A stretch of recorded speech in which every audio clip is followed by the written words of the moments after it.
السلام عليكم. عندكم خبصة.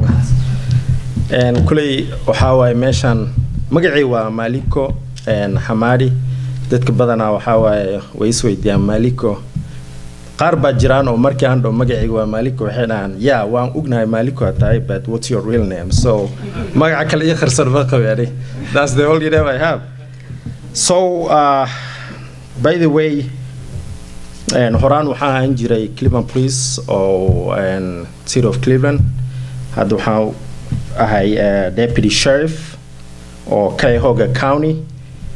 And my sheriff said hi to you all of you guys, and he's so happy to send me down here. So he approved me to be here with you guys. So he's half Somalian too. So just to let you know, Marco Horta, thanks.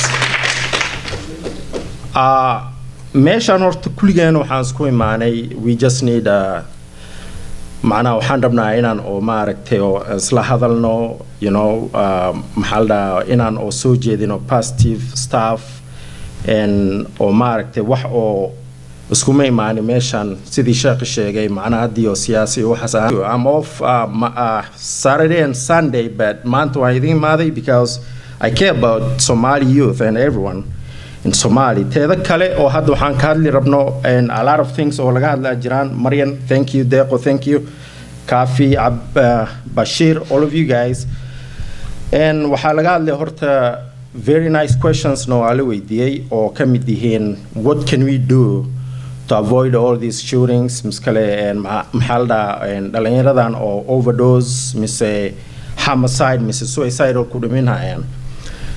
The only thing we can do here is don't depend only police. Police, they will only do so much.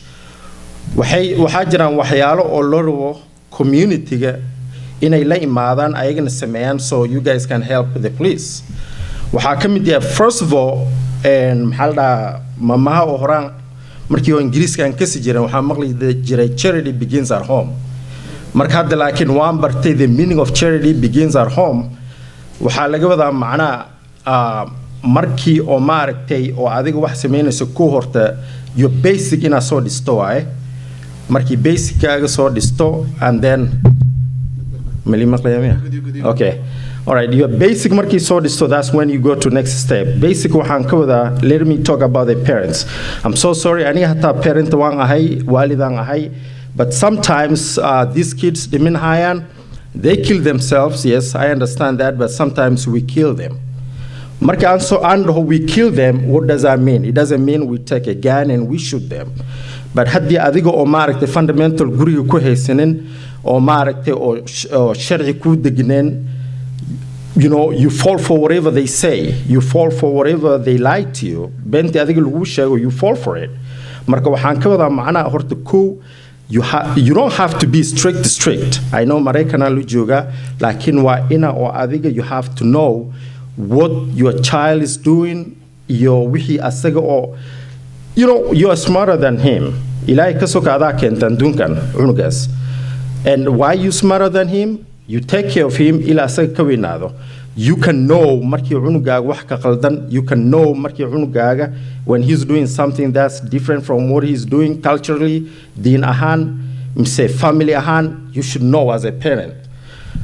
Maana tasno waxa you have to look for the signs or ninka or different signs or la imaanayo. Waxa kamid yahay sometimes ilmaha badana oo sign ko adiga ku garan karto waxa and marki oo ayaga imaadaan oo schoolka imaadaan they run upstairs. They go upstairs, they like their rooms.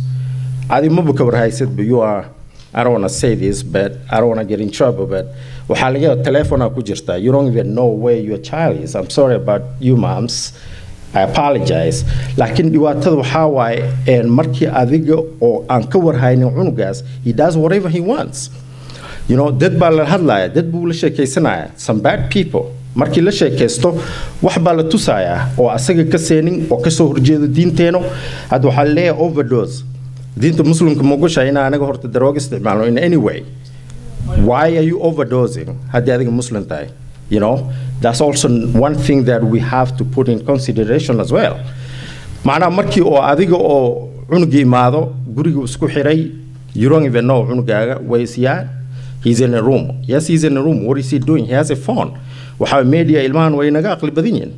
We were born in somewhere there was no technology. Ayaga waxa way technology isticmaalaan, they do whatever they want, and that what happened next? You're gonna find him dead. How? Because you didn't care about him. But as a parent, if you care about your son, your daughter, in general, you should know his movement, what he does, and what he should not do. Just talk to him, but don't be very, very friend. Moms, you are very friend with your parents, with your kids. That's how you should be, but sometimes have some rules. Waxaad samaysaa oo rule oo la mari karin. If someone breaks that law, that rule, there must be some consequences. So asag telephone ka qaad, TV ka demi, all that. The other thing oo aan ka hadlayna waxaa waaye mental illness. This mental illness is real. Stress is real. Markii aan is real aan dhaho anaga and as a police officers, we have 40 hours, well, 1 week oo nana baro stress. Or stress sidii lala deal gareeyo, how you can detect a stress from someone and how that person maxaa la dhahaa adiga oo maaragtay oo ku caawin karto. If you feel something's not right in your mind, qof walba horta wuxuu qabaa something that's not right. You never know, but the other person sees. Also, waxaan dhihi lahaa maxaa la dhahaa as a Somalian, say as a human being in general, check on your person, check on your friend, parents, relative, whatever, friends, wixii noqdo. Check on them. Sometimes waxaa jira waxyaalo adi arki karto asaga arkaynin. Wax baa jira oo isdawmari karo, you cannot detect. But the other person should detect, and you should also talk to that person. Bring him in. Hey, listen, man, and san ma ahanin, and mkugu again, san, but nowadays you are like this. Marco, what's going on? Tell me. Talk to me about it. Talk to him. Haddi adigna oo wax noocaas adi dareemayso, don't shy. Abe man, sickness is not abe. Why is COVID is famous now? I can say it's famous, COVID. Why not this mental thing not famous? And why not people don't want to come forward or arintooda ka hadlayaan oo maaragtay aniga wax baa ii qaldaniyo. I wasn't like this, and this is how I feel now. As I said again, I'm going to repeat, as a human being, you need to check on the other person. Waxyaalo oo qofka asaga isku arkeenin oo isku dareemeenin oo laga yaabo adiga ka dareemi karto, and then you just help him. Sometimes they will decline, they will refuse, but you don't have to force him. Like in la hadal, at least like talk to him, talk out. La hadal qofka, listen man, I understand you don't want my help, but this is how we're gonna do. Mr. San Isana Jirta, you know, these things happen, all this, you are different now, you are not like this, Sidan Mahanjiran. Wahyalo no as it helps people. You know, another thing I want to talk about is the youth or marekte or think that ina or marekte as karnimo or is a bad thing. It's not a bad thing. Anaga how we have bad experience back home. You know, whenever I see a police officer, was a bad news for me. Like in America, sidas maahan. America askartoda, they're there to help you. Run to them. Don't run away from them. If you run away from them, then wahba jira wa adiga. So, wahandila maana askarto waluso dwesta, and thank you, Kafi, Deka, and Bashir. You guys always were so dwesta too, and I really appreciate that. Lakin waxaan lahaa and dhalinyarada oo maaragtay oo most of the time they have a lot of talents or ayaga iska soo saari karaan. And askarina, to become a police officer is not even that hard. All what you need will have a high school diploma and pass the test. Anybody ankuba say, you know, I didn't even speak English, I think, the test, and I pass. How about you guys? You'll pass, you'll make a good police officer. Marka, and waxaan dhihi lahaa, instead of having bad friends, la saaxiib qof oo maaragtay oo adiga oo ku caawin karo oo in your future oo wax ku qaban karo. Hadalkan oo maaragtay oo maxaa la dhahaa oo YouTube-ka la fiirsanayo, I know my rights. you violated my rights. Waxaas dhan waxaa waaye, you know who puts that in there? Yeah, gele, who can tell me? Is someone who is bad. He's a criminal, or maybe he's someone, or maaragtay adiga rabo inuu oo ku geliyo. You know all, right? Anaga oo andana. I don't know what you guys say in American English. Waxaa oo markii oo lagu geliyo, you are in awe. You are in that cycle. How are you gonna get out? Maka bixi karto. So what you need to do is August intii gelin fikir. You have a lot of opportunities to go school. Wax baro. We didn't have all these chances back home.